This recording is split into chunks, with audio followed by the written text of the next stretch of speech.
నమస్తే, నేను Prashant. Comedian cum villain character చేసిన ఫిష్ వెంకట్ పరిస్థితి ఇప్పుడు ఎలా ఉంది, తన ఆరోగ్య పరిస్థితి ఎలా ఉంది అనే విషయాలు అయితే తెలుసుకుందాం. దీని గురించి అయితే మాట్లాడేందుకు ప్రస్తుతం మనతో పాటు సీనియర్ జర్నలిస్ట్ దుర్గా వడ్లమణి గారు ఉన్నారు. నమస్తే అండి. నమస్తే అండి. మేడం, ఫిష్ వెంకట్ గారు ఎన్నో సినిమాలలో చాలా బాగా యాక్టింగ్ అయితే చేయడం జరిగింది. ఎంతోమందిని ఫ్యాన్స్ని ఆకట్టుకోవడం కూడా జరిగింది. తను ఒక విలన్ క్యారెక్టర్ చేసినా కానీ, కమెడియన్ క్యారెక్టర్ చేసినా కానీ చాలా అద్భుతంగా ఉండేది. అలాంటి వ్యక్తికి తను అనారోగ్యానికి గురైనట్లు తెలుస్తోంది, హాస్పిటల్లో చికిత్స పొందుతున్నట్లు తెలుస్తోంది. సో అసలు ఎలా ఉన్నారు, ఏంటి, అతని పరిస్థితి ఎలా ఉంది, దీని మీద మీరేమంటారు? ఇప్పుడు ఇటీవల కాలంలో మీరు చూసుకుంటే కనుక అయితే ఈ క్యారెక్టర్ ఆర్టిస్టులు ఎవరైతే ఉన్నారో, చిన్న చిన్న ఆర్టిస్టులు కావచ్చు, వాళ్ళు ఇబ్బందులకు గురవుతున్నారు ఆర్థికంగా. అయితే ఎందుకని వీళ్ళందరూ కూడా ముందు ప్లాన్ చేసుకోరు జీవితాన్ని. నెంబర్ 1. ఎందుకంటే ఎవరిస్తారండి, ఎందుకు ఇవ్వాలి అసలు ఫస్ట్? ఇప్పుడు మీరు అది కూడా ఒక జాబ్ లాగానే. ఇప్పుడు మీకు ఏదైనా అనారోగ్యం వచ్చింది, లేకపోతే నాకు ఏదైనా అనారోగ్యం వచ్చింది, నాకు ఎవడిస్తాడు? ఇవ్వడు కదా. నేను అనేది ఏంటంటే ఫస్ట్ ప్లాన్ ఉండాలి. మీకు గతంలో మహా ఆర్టిస్టులు దెబ్బతిన్నారు. చిత్తూరు వి నాగయ్య గారు, రాజనాల గారు, ఇప్పుడు మొన్న రాజశ్రీ గారు కూడా అన్నారు, నేను చాలా రిచ్గా ఉండేదాన్ని, తర్వాత ఆస్తులు పోయాయని. చాలామంది హీరోయిన్స్ ఇంట్లో వాళ్ళని నమ్మి పోగొట్టుకున్నారు. ఆ విషయంలో ఒక వాణిశ్రీ గారు ఒక్కళ్ళేనండి. ఆవిడ చెప్తారు, ఆవిడకి ఎక్కడ ఎప్పుడు తీరిక లేకుండా, అంటే ఆవిడకి ఒక రెస్ట్ లేకుండా వాళ్ళ అక్క బావ ఆవిడకి షూటింగ్స్ అరేంజ్ చేసేసి, ఒకవేళ ఆంధ్రప్రదేశ్లో ఆవిడకి షూట్ లేదనుకోండి, కర్ణాటకకు పంపించేసేవాళ్ళు. కర్ణాటకలో షూట్ లేకపోతే తమిళనాడు లేకపోతే కేరళకి, అట్లా ఆవిడ జీవితంలో ఆవిడ సంపాదించింది ఎంత అనేది తెలియకుండా ఉంటే ఆవిడ ఆఖరికి కోర్టులో కేసులు వేసి ఆవిడ డబ్బు వెనక్కి తెచ్చుకోవడం జరిగింది.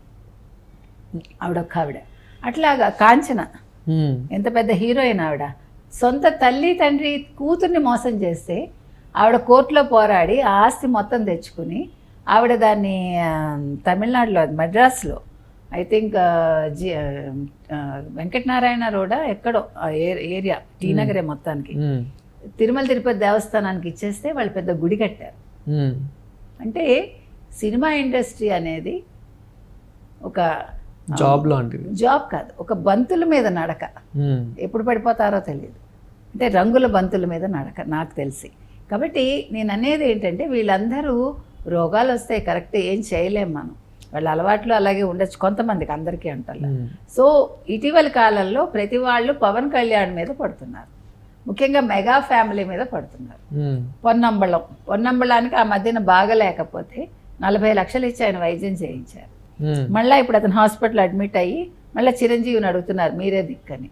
యాక్చువల్గా పొన్నంబళం వాళ్ళ బ్రదర్ ఆ మధ్యన మాట్లాడి మాకు చాలా ఆస్తులు ఉన్నాయి, మా అమ్మనేమో ఏంటి అనాథాశ్రమంలో చేర్చమన్నాడు మా బ్రదరు, నేను చేర్చలేదు, మొత్తం ఆస్తులు అమ్మితే చాలా 300 కోట్లు ఎంత వచ్చిందని అంటున్నాడు. మరి బ్రదర్తో సఖ్యతగా ఉంటే ఈరోజు ఇలాగా అడగక్కర్లేదు కదా ఎవరిని. మరి ఎందుకు అడుగుతున్నారు పొన్నంబళం గారు? నెంబర్ 1. నెంబర్ 2,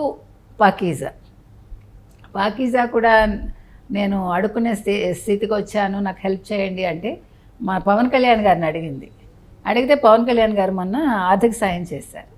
మళ్ళీ ఇప్పుడు మీరు చెప్తున్నట్టు కిరణ్ అన్నయ్య, ఈయన మీరు చెప్పినట్టు చాలా మంచి క్యారెక్టర్ ఆర్టిస్ట్ ఈయన. అంటే ఆయన మాట్లాడుతుంటేనే మనకు నవ్వు వస్తుంది. మంచి మంచి క్యారెక్టర్స్ ఎక్కువ ఐ థింక్ రామ్ గోపాల్ వర్మ సినిమాల్లో కూడా చేశారు. మరి రామ్ గోపాల్ వర్మ లాంటి వాళ్ళు కూడా హెల్ప్ చేయొచ్చు కదా. ఆయన పెద్ద పెద్ద మాటలు మాట్లాడతాడు. అంటే ఆయన వోడ్కా అంత ఖరీదు చేయదేమో, ఆయన చేస్తే, అంటే హెల్ప్ చేస్తే ఎంత ఇవ్వచ్చు కదా. 10,000 ఇచ్చినా వాళ్ళకు సంతోషమే. కానీ ఇప్పుడు అతనికి కూడా పవన్ కళ్యాణే చేశారు. ఎందుకని? ఓన్లీ మెగాస్టార్ ఫ్యామిలీనే సంపాదించుకోలేదుగా. ఇప్పుడు రామానాయుడు గారి ఫ్యామిలీ ఉంది, డి సురేష్ బాబు ఉన్నారు, ఎంత సంపాదించుకున్నాడు ఆయన సినిమాల మీద. ఇప్పుడు వీళ్ళ సంపాదనలన్నీ ఓకే, కష్టపడ్డారు, ప్లాన్ చేసుకున్నారు, సంపాదించుకున్నారు. రామానాయుడు గారు నాకు ఎప్పుడు చెప్పేవారు, అమ్మా ప్లాన్ ఉండాలమ్మా, ఆర్థికంగా మనం ప్లాన్ వేసుకోవాలి. నాకు ఆ విషయంలో నాకు వీళ్ళెవరు ఏవిఎం మయ్యప్ప చెట్టియార్ నాకు ఆదర్శం అమ్మ. ఆయన చెప్పేవారు ఎట్లా మనం అంటే అగ్రిమెంట్స్ ఎలా చేసుకోవాలి, డబ్బులు ఎలా దాచాలి, ఈ విషయం అంతా కూడా నాకు ఆయన చెప్పేవాళ్ళు. రామానాయుడు గారు నాతో చాలాసార్లు అన్నారు. సో మనిషికి ఆర్థిక క్రమశిక్షణ చాలా అవసరం. ఇప్పుడు నిన్న మీరు ఒక స్టోరీ చూసారో లేదో నాకు తెలీదు, అమ్మాయి ఆస్ట్రేలియన్ ఏదో కంట్రీ. ఆవిడ సడన్గా తనకి 20 లక్షలు అప్పు అయిపోయింది. ఎందుకని ఈ మధ్యన డెలివరీ అయింది ఆవిడకి. చాలా హాస్పిటల్లో జాయిన్ అవ్వడం, బేబీ డెలివరీ, ఈ ఖర్చులు పెరిగిపోవడంతో ఆవిడ ఏఐతో సంప్రదించింది, ఆర్టిఫిషియల్ ఇంటెలిజెన్స్ని. ఆర్టిఫిషియల్ ఇంటెలిజెన్స్ అడిగింది, మొత్తం నీకు ఎంత వస్తుంది, ఏంటి నీ ఖర్చులు ఎలా ఉంటాయి, మొత్తం ఇమ్మందిట. ఇస్తే ఏఐ చెప్పిన ప్రకారం ఆవిడ వెళ్తే 10 లక్షలు అప్పు తీర్చేసింది 1 మంత్లో. 1 మంత్లో ఆవిడ ఏఐ ద్వారా 10 లక్షలు తీర్చేసింది. మళ్ళీ ఇప్పుడు ఏఐ ద్వారా ఇంకొక నెలలో ఇంకో 10 లక్షలు తీర్చేస్తాను నేను, నాకు ఆర్థిక క్రమశిక్షణ లేదు, నేను అనవసరంగా ఖర్చు పెడతాను అని ఆవిడ నిన్న ఒక స్టోరీ వచ్చింది. అంటే ఇవన్నీ మనం తెలుసుకోవటానికి చెప్తున్నాను. సో మనిషికి ఫస్ట్ మీరు 10 రూపాయలు సంపాదిస్తే 1 రూపాయి మీకు మీ ఆరోగ్యం కోసం, 1 రూపాయి మీ అవసరం కోసం దాచుకోవాలి కనీసం. చంద్రమోహన్ గారిని అందరూ చాలా గొప్పగా చెప్పుకుంటారు, మీకు తెలుసో లేదో. చంద్రమోహన్ గారి చేత 1 రూపాయి ఇస్తే వాళ్ళు పైకి వచ్చేవాళ్ళ. సో ఆయనకు తెలియదు అది. చాలామంది ఆయన దగ్గరికి వచ్చి రూపాయి ఇవ్వండి సార్ అని తీసుకునేవాళ్ళ. సో అందుకోసం ఇంకా ఆయన తర్వాత ఏం చేశారంటే కొన్ని రూపాయలు పెట్టుకునేవాళ్ళ, ఎవరు వస్తే వాళ్ళకి ఇచ్చేవాళ్ళ. ఆయన చేతితో డబ్బిస్తే వాళ్ళు చాలా బాగా ఉండేవాళ్ళ. ఆర్థిక క్రమశిక్షణకి కూడా ఆయన చాలామందికి సలహాలు కూడా ఇచ్చేవారట. ఆయన సలహాలు పాటించి కోటీశ్వర్లు అయిన వాళ్ళు ఉన్నారు. అంటే మనం అనుకుంటా ఈ వ్యక్తి పిసినారి, ఎవడు పిసినారు కాదు, చాలామంది పిసినారు. ఎన్టీ రామారావు గారిని పిసినారంటారు, మనకు తెలియదు. చంద్రమోహన్ని పిసినారంటారు, శోభన్ బాబుని పిసినారంటారు. ఉంటే ఉండనివ్వండి. ఇప్పుడు మనం పక్క వాళ్ళ మీద ఆధారపడకుండా మన రూపాయి మనం సంపాదించుకొని తిన్నప్పుడు మీరు పిసినారుగా ఉన్నా తప్పులేదు, కానీ ప్రాణం పోతుంటే మాత్రం సాయం చేయాలి. ఇదంతా ఎందుకు చెప్తున్నానంటే మనం ఎవరితోనైనా ఉండేటప్పుడు వాళ్ళతో నేర్చుకోవాలి. నేను నాగయ్య గారు లాంటి వాళ్ళు ఎంత రెమ్యూనరేషన్ ఆ రోజుల్లో, చాలా ఎక్కువ రెమ్యూనరేషన్ నాగయ్య గారు లాంటి వాళ్ళు. మరి ఏమైంది లాస్ట్గా ఆయన అనవసరంగా అందరికీ దానం చేసి, అంటే మనం అదేమంటారు అపాత్ర దానం చేయకు, అట్లా నాగయ్య గారు చేశారు. రాజనాల్ గారు అహంకారంతో పోగొట్టుకున్నాడు ఆయన.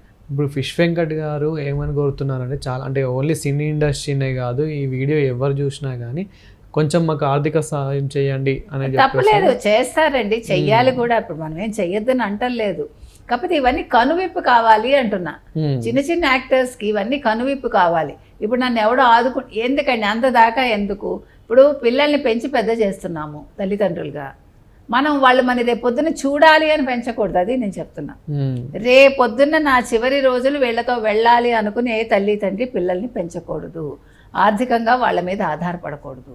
గొంతెమ్మ కోరికల కోరితే వాళ్ళు మీరు తీర్చకండి, అది నేను చెప్తున్నా. మీకు అర్థమైందా? మీకు వచ్చిన దాంట్లో మీ పిల్లల్ని మీరు పెంచండి. మీకు వచ్చిన దాంట్లో మీరు మీ పిల్లలకి మీరు లగ్జూరియస్గా పెంచాలని అనుకోకండి. నేల విడిచి సాము చెయ్యకూడదు. అందుకని మన ఇవన్నీ కూడా ఈ సినిమా వాళ్ళది కావచ్చు, మిగతా వాళ్ళది కావచ్చు, ఇవన్నీ ఒక కనువిప్పు కావాలి. ఓన్లీ మెగా ఫ్యామిలీయే చెయ్యాలని అనుకోకండి. ఇంకా ఇప్పుడు మహేష్ బాబు లాంటి వాళ్ళు ఉన్నారు, జూనియర్ ఎన్టీఆర్ ఉన్నారు, అల్లు అర్జున్ ఉన్నారు, అల్లు అరవింద్ ఉన్నారు, ఎంతమంది లేరండి? అందరూ కూడా చారిటీ చెయ్యండి. మా అసోసియేషన్ ఉంది కదా, మా ఏం చేస్తుంది? మా డ్యూటీ అదే కదా. మంచి విష్ణు ఉన్నారు కదా, ఏం చేస్తున్నాడు? మంచి విష్ణు నిద్రపోతున్నాడు. ఇప్పుడు సినిమా హిట్ అయింది కదా, 10 రూపాయలు ఇమ్మనండి వచ్చిన దాంట్లో, మనం చెప్తున్నది అది. సో చూసారు కదా, ఫిష్ వెంకట్ గారి పరిస్థితి అయితే ఇప్పుడు చాలా దారుణంగా ఉందని అయితే చెప్పుకోవచ్చు. అంటే తన ఆరోగ్య పరిస్థితి అయితే ఇప్పుడు చాలా సీరియస్గా అయితే ఉంది. సో మీరు కూడా ఈ వీడియో చూసిన వాళ్ళు కొంచెం ఆర్థిక సాయం చేయాలనుకుంటే కనుక వాళ్ళ కుటుంబానికైతే ఆర్థిక సాయం అయితే చేయండి. Thank you madam. Thank you.